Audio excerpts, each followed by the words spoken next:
सृष्टि बचपन से ही दिखने में सुंदर नहीं थी, लेकिन अमीर बाप की बेटी सृष्टि पर उसकी माँ जान छिड़कती। मेरी बेटी कितनी प्यारी है, भगवान सबको सृष्टि जैसी बेटी दे। सृष्टि धीरे धीरे बड़ी होती है। एक दिन सृष्टि की सहेली कहती है, तू दिखने में कितनी अजीब सी है, लेकिन मैं जानती हूँ हम सब में सबसे अच्छी शादी तो तेरी ही होगी। तेरे पापा अमीर जो हैं। और बता नहीं सकते यार, दहेज तो हर कोई देता है, ये क्या ज्यादा ले जाएगी अपने पति के लिए? अरे बड़े शहर में कोठी है इसके पापा की। अरे पापा की है ना, कौन सी इसकी है? इसकी होती तब तो कोई भी लड़का इससे शादी कर लेता। अरे पापा की मतलब पापा की है तो मेरी ही है ना? किसने कहा? अब तेरी तो तब होगी ना जब तेरा भाई ना हो। वैसे भी शादी के बाद सारी प्रॉपर्टी भाई के नाम होती है। सृष्टि समझ जाती है कि उसे किसी भी हालत में माँ बाप की सारी प्रॉपर्टी को अपने नाम करना है, लेकिन कैसे? एक दिन सृष्टि का भाई शीनू कहता है, बहन क्या कर रही है? तुझसे एक बात करनी है। अरे हाँ हाँ करना, मैं तो तेरी बहन हूँ। बहन मेरी लाइफ में ना एक लड़की है, बहुत अच्छी है।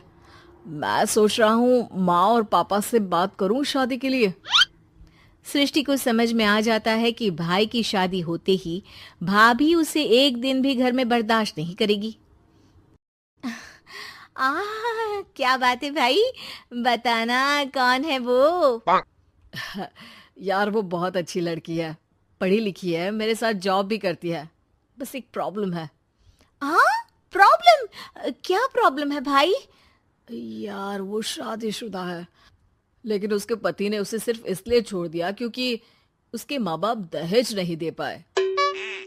सृष्टि ये सुनकर न जाने क्यों खुश हो जाती है। अरे भाई तो क्या हुआ, लड़की तुझे तो पसंद है ना?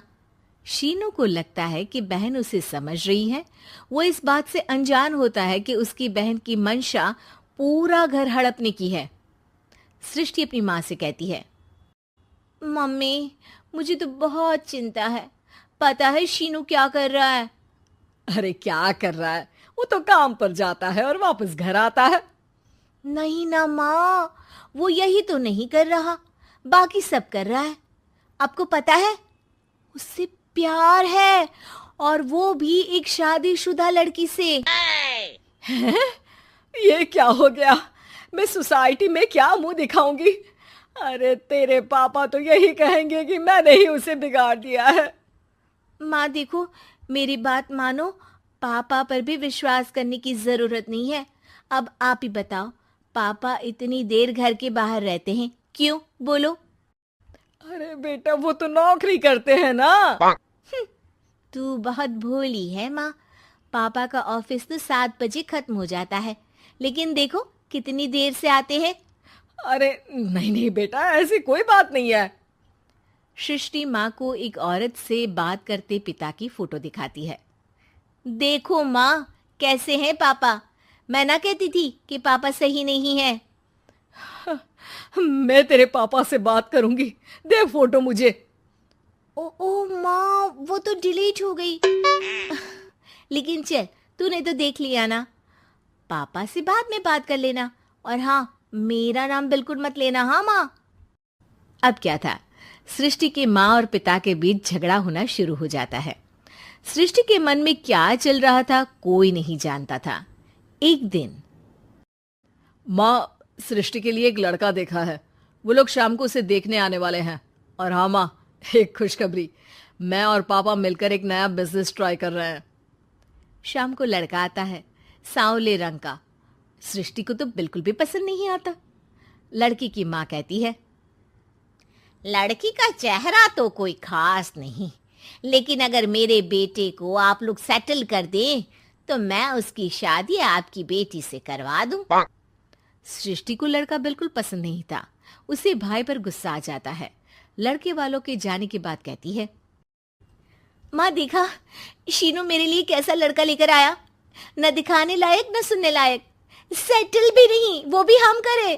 अरे माँ, मैं जानती हूँ ये मेरी शादी किसी भी घर में क्यों करवाना चाहता है। अरे कैसी बात कर रही है बहन, तूने तो देखा ना, लड़के को मैंने ही मना कर दिया तुझसे शादी के लिए। जिसने लड़का बताया था उसने उसकी बहुत तारीफ की थी। बात आई गई हो जाती है, लेकिन सृष्टि का मन शांत नहीं होता। क्या करूँ, कुछ समझ में नहीं आ रहा। मेरी शादी हो गई तो ये लोग पूरी प्रॉपर्टी शीनू के नाम कर देंगे, मेरे हाथ तो कुछ लगेगा ही नहीं। तभी सृष्टि को आइडिया आता है। वो किसी वकील को फोन करती है। जी देखिए, अगर आपके मम्मी पापा का तलाक हो जाता है तो आपके पिता की आधी प्रॉपर्टी आपकी माँ के नाम हो जाएगी, फिर उसे वो किसी को भी दे सकती है। सृष्टि अब माँ को बेटे के खिलाफ भरती है। माँ, शीनू पर नजर रखा करो, वो जिस लड़की के प्यार में है ना वो शादीशुदा है। यहाँ आएगी, सारा पैसा रुपया जमीन जायदाद सब हड़प लेगी। पापा का भी हाल तुमसे छुपा नहीं है। ऐसा ना हो कि मैं और आप एक दिन सड़क पर भीख मांगे। हे भगवान, मैं तो जीते जी मर जाऊंगी अगर ऐसा हो गया तो। ऐसा हो गया नहीं माँ, ऐसा ही होगा। अभी समय है, आगे का सोच लो। मैं तो कहती हूँ पापा से आधी प्रॉपर्टी लेकर अलग हो जाओ। पापा की आधी प्रॉपर्टी भी हम लोगों को अगर मिल जाती है ना तो अगले 7 जन्म सफल समझो। बेचारी माँ बेटी के कहने पर पति से तलाक लेकर अलग हो जाती है।